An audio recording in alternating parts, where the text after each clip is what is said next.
In this lecture we are going to start unit 1, ठीक है। उसका यूनिट 1 में हम लोग पढ़ेंगे टीचिंग एप्टीट्यूड। सो टीचिंग में हम लोग सबसे पहले कॉन्सेप्ट को समझेंगे, ऑब्जेक्टिव्स देखेंगे, levels of teaching, nature and characteristics of teacher, ये सब हम लोग कवर करेंगे। And towards the end we are going to solve the previous year questions. So हम लोग टाइम वेस्ट किए बगैर स्टार्ट करते हैं अपने लेक्चर को। सो सबसे पहले हम लोग देखते हैं टीचिंग होता क्या है। टीचिंग का सिंपल मतलब है कि पढ़ाना, जैसे हम आपको पढ़ा रहे हैं, that simply means teaching. Education, but teaching, education वगैरह, लर्निंग, ये सब क्लोजली इंटर रिलेटेड है। Teaching is the way to make students learn, but it is not only the way. सिर्फ टीचिंग ही एक जरिया नहीं है स्टूडेंट्स लोगों को सिखाने का। सो प्रैक्टिकल वेज में भी बच्चे सीखते हैं। Education is the key to everything that is good in our world today. Education के का मतलब हुआ कि नॉलेज गेन करना, पास्ट के बारे में समझना, फ्यूचर के बारे में समझना, राइट। एंड अलग अलग प्लेसेस से एजुकेशन ड्राइव करना, अलग अलग लोगों से समझना। लोगों से अगर मिलेंगे तो हम लोग कुछ ना कुछ सीखते हैं। सो अगर हम लोग इंडिविजुअली बड़े हो गए हैं जब, तब हम लोग अगर बोलेंगे, तब फिर हम लोग जा रहे हैं जॉब में, ठीक है, ऑफिसेज में जा रहे हैं, तो वहाँ पर ही अपने बॉस के साथ, अपने कलीग्स के साथ हम लोग सीखते हैं, समझते हैं, right? Education not only teaches our children facts but also teaches them to think how we can think, teaches them how we can think and learn on their very own.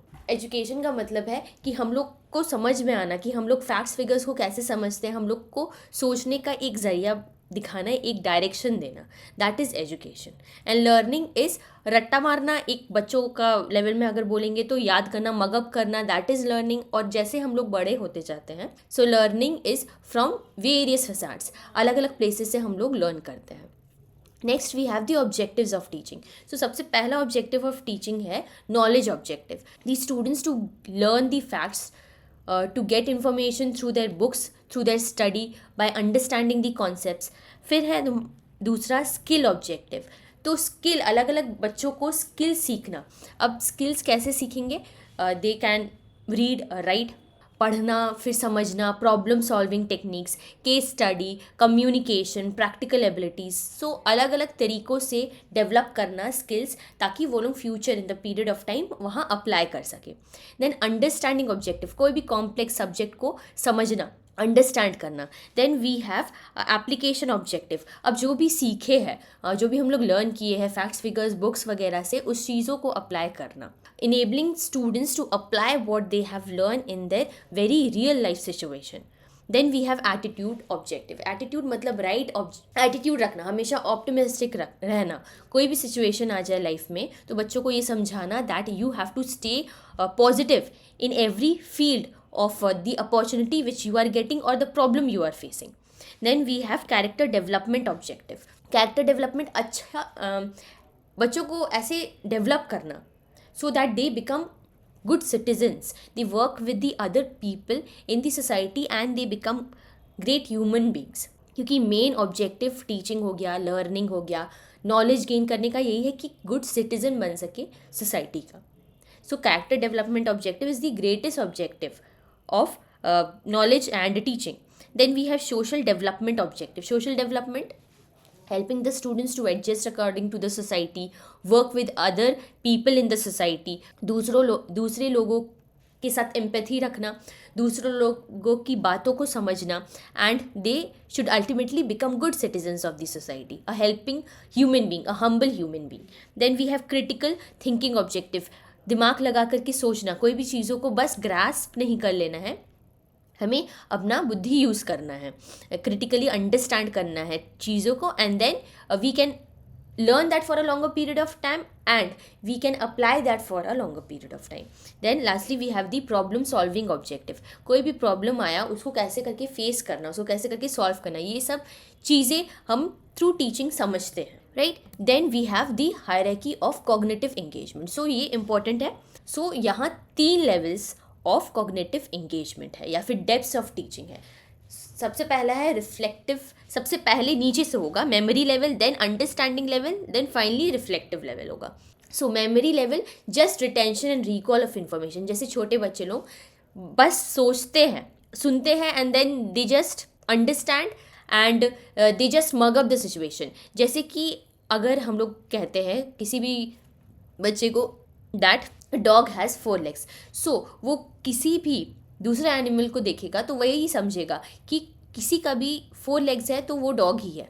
But understanding level में जाकर के क्या होता है कि वो चीज़ों को अच्छे से समझते हैं, they grasp meaning and they establish relationship in between the things. तो तब उन्हें समझ में आता है, वो लोग डिफ्रेंशिएट इस स्टेज में कर पाएंगे कि नहीं, हर एक एनिमल जिनका 4 legs है वो डॉग ही नहीं है, उनका अलग अलग नाम है, उनका अलग अलग फीचर्स है. सो कैट का फीचर्स अलग है, बर्ड का फीचर अलग है, right. And finally we have the reflective level. यहाँ critical thinking and problem solving ability. So हम लोग डिफरेंट लेवल्स ऑफ टीचिंग समझते हैं. सबसे पहले यहाँ है memory level of teaching. So proponent memory level of teaching के कौन है? Herbart. It is the initial stage habit of rote memorization. अब भी हमने डिस्कस किया कि छोटे बच्चे बस चीज़ों को रटते हैं. फैक्ट्स, जो भी बिट्स ऑफ इंफॉर्मेशन आएगा, जो भी चीज़ उनके सामने आएगा, वो बस चीज़ों को समझेंगे, रटेंगे. The teaching learning process is basically a stimulus response. ये मतलब कि वी एज अ टीचर हम कोई बच्चे को बोले कि अगर आप नहीं पढ़ोगे तो आपको मार पड़ेगा. So that is stimulus response. If I am not doing such things, अगर हम उनको नहीं मानेंगे तो वो लोग पढ़ेंगे भी नहीं, तो उनको समझाना पड़ता है. अगर वो लोग अच्छा मार्क्स लाएंगे, we are then rewarding them through the chocolates and all. तो ये स्टिमुलस रिस्पॉन्स सिचुएशन है, तो उनको कोई भी चीज़ करने के लिए प्रेरित करना पड़ता है. It encourages the learners to retain and also to reproduce the learn material whenever required. Evaluation system mainly includes oral हो गया, रिटन, ऐसे टाइप एग्जामिनेशन. तो बहुत सारा डीप में नहीं जा करके बस रटने वाला सिस्टम यहाँ मेमोरी लेवल में आ जाता है. Then we have the understanding level of teaching. तो ये थोड़े बड़े बच्चे लोगों के लिए है. Morrison is the main proponent of understanding level. Memory plus insight. याद भी करना है पर अंडरस्टैंड करके याद करना है. Pupils understand the generalization and principles and facts. Generalize कर सके वो सिचुएशन को, वो डॉग वाला सिचुएशन को जनरलाइज कर सके एंड डिफरेंस समझ सके इन दोनों के बीच का. It provides more and more opportunities for the students to develop the intellectual behaviour. Evaluation system includes both essay and objective type questions. Objective type questions में क्या है? सेग्रीगेशन पॉसिबल है, इसीलिए छोटे बच्चों को नहीं देकर के ये अंडरस्टैंडिंग लेवल में आता है. Then we have the reflective level of teaching. So what is this reflective level? Hunt is the main proponent. सबसे पहले हंट ने इसे दिया था. It is the highest level of teaching. Problem centric approach. The students are assume to adopt some sort of research approach to solve the problem. Classroom environment कैसे होगा? Open and independent. मतलब question answer चलेगा. जैसे आप लोग हम मुझसे question करते हैं and I give reply to that, तो वो हो गया रिफ्लेक्टिव लेवल. यहाँ थिंकिंग होगा, critical thinking, right. The aim is to develop the reflective powers of the learner so that they can solve the problems through reasoning, through logic, imagination. That will lead to success of this type of teaching method. Essay type test is use for evaluation. Attitude, belief and involvement are even being evaluated under this level of teaching, right. So ये सब हो गया हमारा 3 levels of teaching. I hope this is. अब हम लोग आगे बढ़ते हैं. Now let us look at the important concepts relating to teaching. अभी टीचिंग का हमने ऑब्जेक्टिव स्टडी कर लिया, लेवल्स ऑफ टीचिंग स्टडी कर लिया. अब इससे रिलेटेड कुछ इंपॉर्टेंट टर्म्स हैं. So instruction is delivering of the concept by the teacher. Teacher जो भी डिलीवर कर रहा है, जो भी इंफॉर्मेशन प्रोवाइड कर रहा है, ये तरीका सही है करने का. अच्छा, MCQ में हम बोलते हैं कि ऐसे ऐसे तरीका है सॉल्व करने का. सो ये है इंस्ट्रक्शंस प्रोवाइड करना. It does not involve interaction between teacher and learner, still helps achieve teaching objectives, includes both teaching and classroom management. Interaction इसमें नहीं होता है टीचर्स एंड लर्नर का इंस्ट्रक्शन मेथड में, क्योंकि यहाँ सिर्फ इंस्ट्रक्शन प्रोवाइड कर रहा है, प्रॉपर टीचिंग तो नहीं हो रहा है ना. कि जैसे रिफ्लेक्टिव लेवल में प्रॉपर टीचिंग हो रहा है, वहाँ से क्वेश्चंस भी आएगा, फीडबैक भी जाएगा, वो सब चीज़ इन्वॉल्व हो रहा है. इंस्ट्रक्शन मेथड में ये चीज़ नहीं है. Teaching versus training. टीचिंग एक ब्रॉडर कॉन्सेप्ट है. Mainly it is theoretical, it is gaining of new knowledge. ज़्यादातर ये एकेडमिक कॉन्टेक्स्ट से रिलेटेड होता है. whereas training is application of the theory which we have studied under the teaching methods.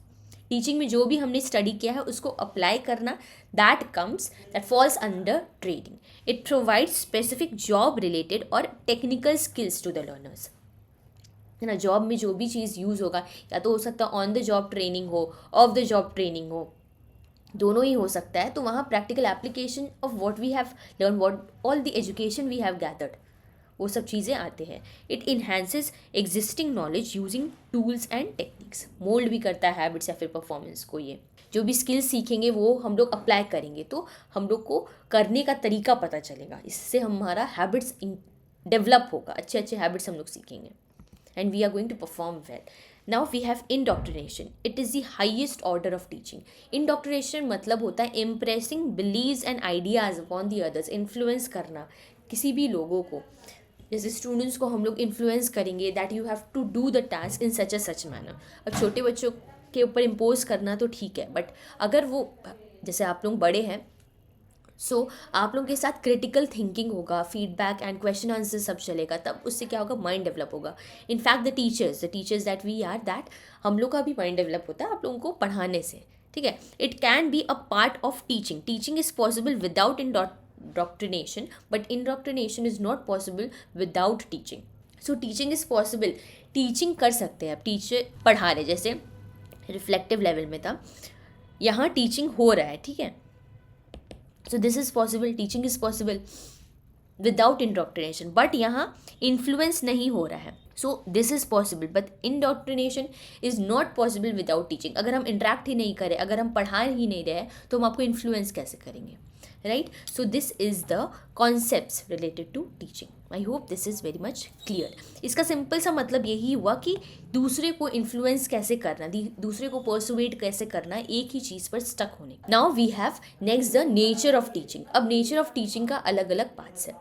It has different levels of teaching. First of all हमने देखा 3 levels of teaching हमने देख लिया।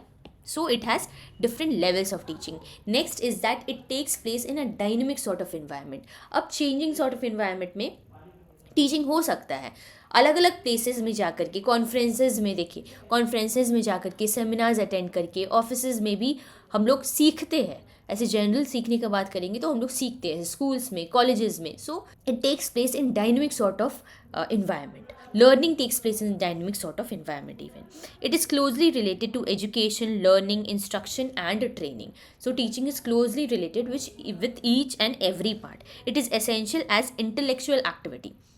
टीचिंग, सही बात है, ये इंटेलेक्चुअल एक्टिविटी इन्वॉल्व करता है because it is essential as an intellectual activity, because हमें दिमाग लगाना पड़ता है। हमें, अगर हम लोग पढ़ लिए, then we have to apply that even, and even the teacher have to use his intellectual knowledge to understand the peoples with whom they are dealing with. तभी तो उन्हें समझा पाएंगे, उनके लेवल तक जा करके उन्हें समझाना।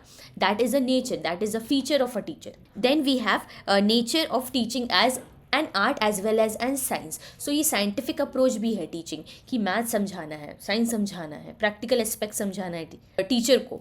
Then it is an art, it is an form of art, क्योंकि लोगों को समझना एंड उनके लेवल पे जा करके उन्हें समझाना। सो it is a beautiful form of art that teacher should have. They should be able to understand the various levels of students they are dealing with. Then we have, it tends towards self-organization. अब हम लोग जो self organisation का basically मतलब हो रहा है कि हम लोग लर्न करेंगे, वेरियस चीज़ें हम लोग लर्न कर रहे हैं, फैक्ट्स फिगर्स को कलेक्ट कर रहे हैं, अलग अलग सब्जेक्ट स्टडी कर रहे हैं, तो हम लोग अपने दिमाग को चैनलाइज कर रहे हैं, राइट। जैसे टीचिंग में ही हम फर्स्ट चैप्टर पढ़ेंगे, सेकेंड चैप्टर पढ़ेंगे, थर्ड चैप्टर पढ़ेंगे। So we are organising our mind, our setup of our mind. Then it is a social service. Basically teaching is specifically a social service only. कोई भी teacher, सबसे पहला motive उनका यही रहता है कि they are going to provide great service for the students they are teaching.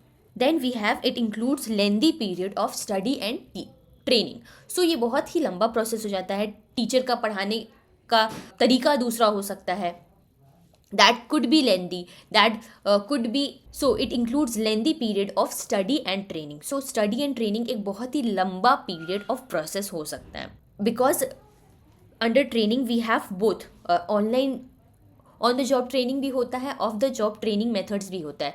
So training अगर प्रोवाइड कर रहे हैं तो ये लंबा हो सकता है upon the basis of the skills which the learner are getting. जिस बेसिस पे उन्होंने स्किल्स गेन कर रहे हैं, उस बेसिस पे ये स्टडी या फिर ट्रेनिंग पीरियड लंबा भी हो सकता है या फिर शॉर्ट पीरियड ऑफ टाइम भी हो सकता है। It has high degree of autonomy. So teaching एक बहुत हायर डिग्री ऑफ ऑटोनॉमी, मतलब टीचर के पास पूरा कंट्रोल रहता है कि what all are the subjects they are going to teach, who are the people who are going to study under them, what are the techniques and strategies which they are going to adopt. So पूरा का पूरा control एक teacher के हाथ में हो. Then we have it is a continuous process. So teaching एक continuous process होता है, ये अब्रप्टली स्टॉप नहीं हो जाता है. हम लोग धीरे धीरे अपने पूरे सब्जेक्ट्स को पढ़ते हैं. Then from the smaller age we lead to the adult. So तब तक हम लोग पढ़ते ही रहते हैं. So it is a continuous process and it is a dynamic, it happens in a dynamic environment and teaching is a profession lastly. So ये हमारा पूरा नेचर या फिर हम लोग कह सकते हैं features of teachers and characteristics, ये सब आ जाएगा इसी का part.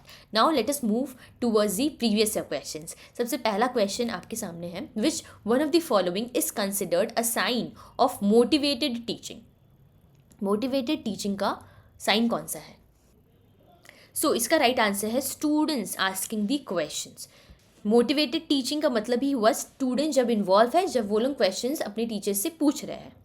Right. Next question is education is the manifestation of the perfection already in man was stated by. अब किन्होंने ये स्टेटमेंट दिया था? So this statement was being given by Swami Vivekananda.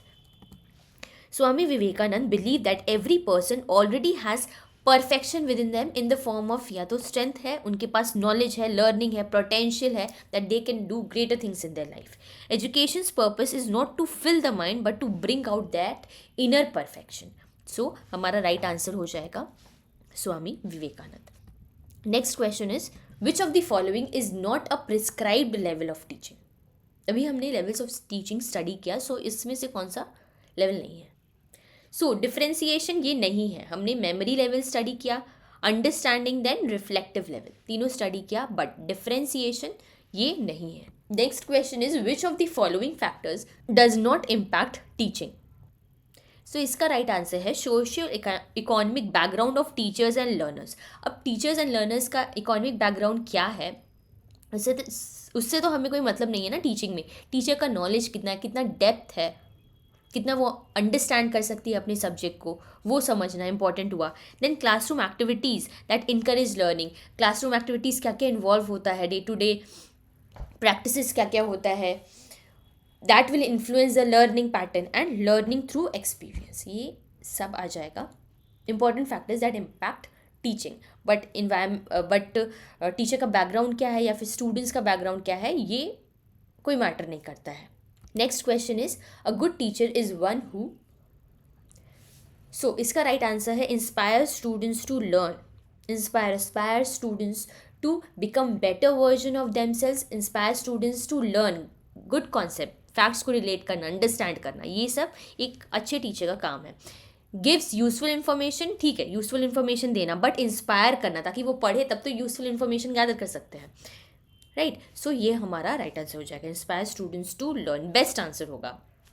Possibly सब आंसर्स करेक्ट होते हैं टीचिंग में, हालांकि हम लोग देखें तो, बट इसमें से भी हमको बेस्ट ऑफ बेस्ट निकालना है. Next question is greater the handicap of the students coming to the education institution, greater the demand on the.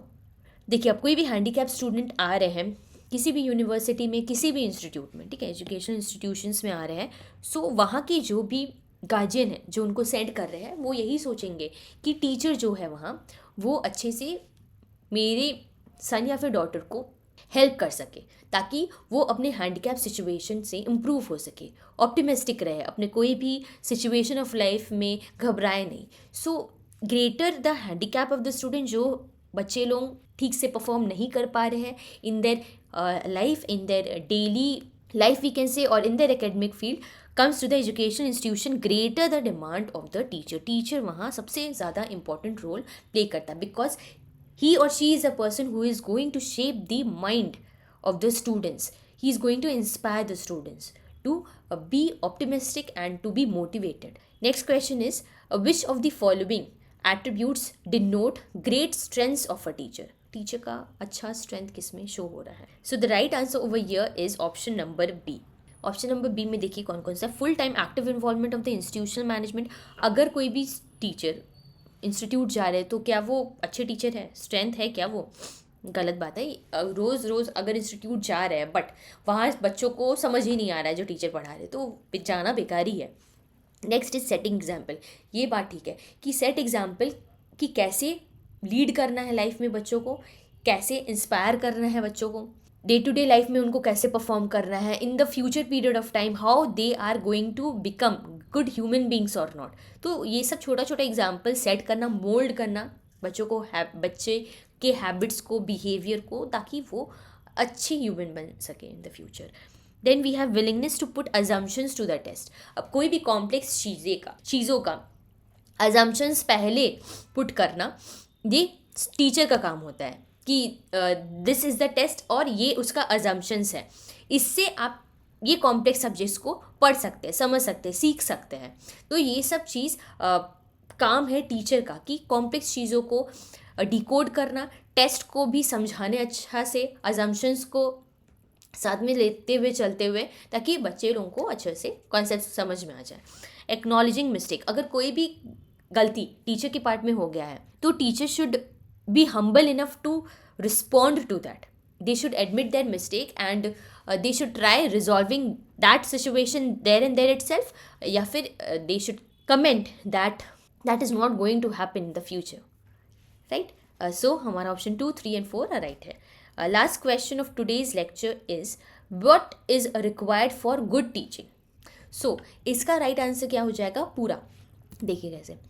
Good teaching requires all the 4 elements. सबसे पहले diagnosing, understanding students need and learning problems, उन्हें क्या चाहिए, कैसे वो समझेंगे चीज़ों को, कौन कौन सी स्ट्रैटेजीज अप्लाई करना है, ये सब चीज़ डायग्नोसिस के अंडर आता है। रेमेडी, कैसे सॉल्व करना है वो सिचुएशन को, ताकि स्टूडेंट्स अच्छे से समझ सके वो सिचुएशन को, प्रॉब्लम को कैसे सॉल्व करना है। Direction, guiding the students towards the learning goals. And feedback, checking the progress, अगर जो भी समझाया गया है, जो भी रेमेडी प्रोवाइड किया है, डायग्नोस किया गया है पहले सिचुएशन को, उनका नीड को समझा गया है, फिर रेमेडी प्रोवाइड किया है, डायरेक्शन दिया गया है, और अगर डायरेक्शन सही गया है कि नहीं, ये चेक होगा through the feedback which the students are going to give to the teachers at the last. So आप लोग भी टाइम टू टाइम मुझे फीडबैक देते रहा करिए कि how we are going through the lectures. अगर कोई भी इंप्रूवमेंट चाहिए आप लोगों को भी, सो कमेंट कीजिएगा वो सब चीज़। So all these together ensure effective and meaningful teaching. I hope everything is clear. अच्छा, अब आपको कोई भी डाउट हो, कोई भी क्वेश्चंस पूछना, कोई भी फीडबैक वगैरह देना हो, सब कमेंट में कर दीजिएगा। I would love to give a reply to that and I even read everything you comment, ठीक है। So take care, keep studying, keep learning, and bye bye.